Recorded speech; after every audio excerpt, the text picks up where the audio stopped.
Peter, Jello, Carlo, malaki ang utang na loob namin sa inyo. Pasensya na kayo kung naabala namin kayo. Siya nga pala, minsan bisitahin nyo kami, ha? Honey, magpaalam ka na. Sa inyong lahat, salamat po sa pag-aalaga.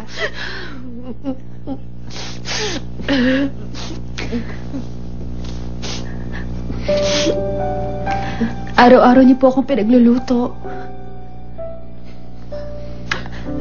At nung sports activity, bumili kayo ng pizza at nagpa-picture kasama kami. Inibitahan niyo ang mga kaibigan ko na nag-outing tayo sa beach.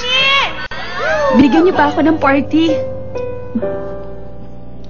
Para po sa akin, hindi ko yun malilimutan dahil mahalaga yung alaala.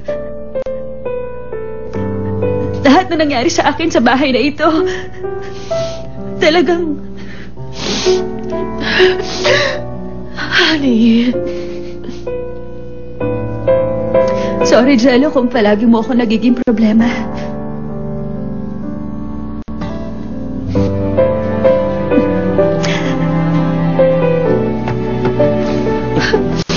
Honey... Tita... Paano na ako ngayon mabubuhay?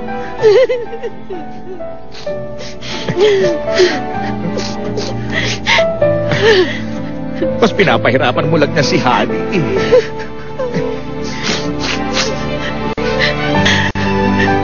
Mag-iingat ka. Oo. Bibisita ka.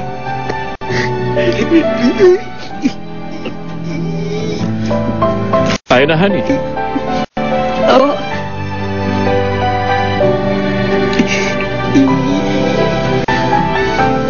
Goodbye.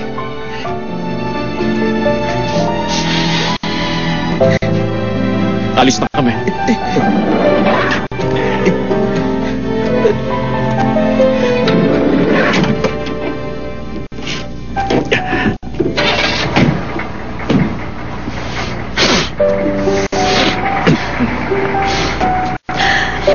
Mag-seatbelt ka.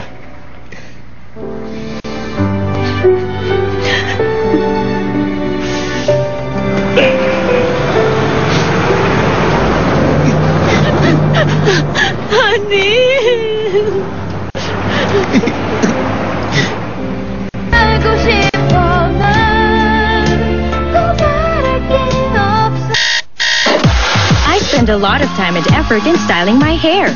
Pero dahil sa pabago-bagong weather, madali